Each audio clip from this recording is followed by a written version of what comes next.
नमस्कार, डेली 24 भारत देख रहे हैं आप। मैं हूं आपके साथ हिमांशु दुबे। कोरोना वायरस एक बार फिर से देश में दस्तक दे चुका है। जी हां, बिल्कुल सही सुना आपने। इस वक्त कोरोना के 1000 से भी ज्यादा मामले जो है देश भर में सामने आ चुके हैं, जिसने स्वास्थ्य मंत्रालय की भी टेंशन को बढ़ा दिया है।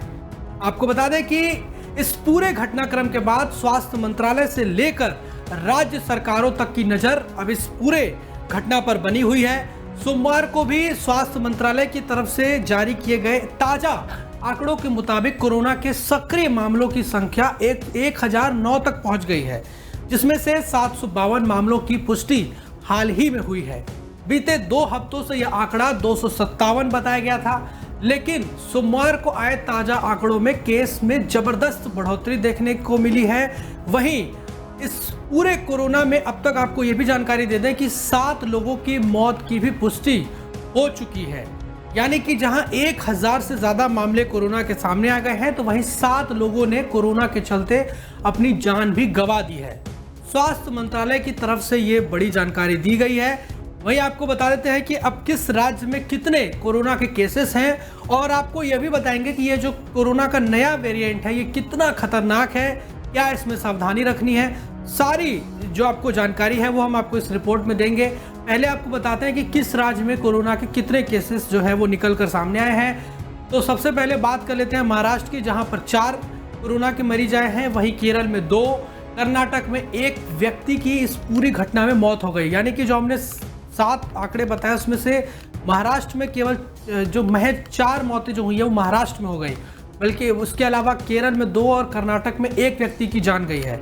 वहीं किस राज्य में कितने मामले हैं वो भी आपको बता देते हैं। कोविड-19 के ताजा मामलों की बात करें तो सबसे ज्यादा नए केस केरल में मिले हैं।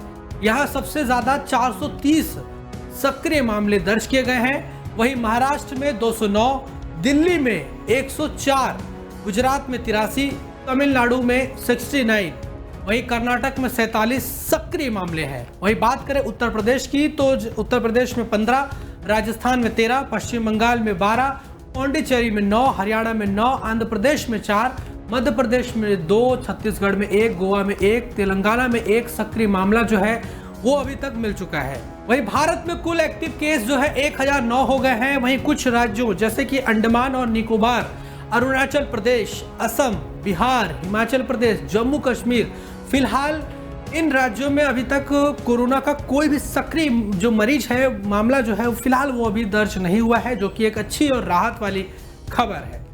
अब आपको बताते हैं कि दरअसल ये जो नया कोरोना का वेरिएंट है जिसका नाम है NV.1.8.1, इसे ओमिक्रॉन के JN.1 वेरिएंट की एक नई शाखा सब लाइनिंग के तौर पर देखा जा रहा है। इसका पहला मामला चीन में पाया गया और देखते ही वह तेजी से फैल गया है। अब यह सिंगापुर, हांगकांग और अमेरिका के कुछ हिस्सों में भी पाया गया है। वही NV.1.8.1 वेरिएंट को लेकर WHO की राय है कि WHO ने इसे वेरिएंट अंडर मॉनिटरिंग यानी कि VUM की कैटेगरी में रखा है। यानी कि यह एक ऐसा वेरिएंट है जिस पर निगरानी रखी जा रही है, क्योंकि इसके फैलने की दर तेज हो सकती है।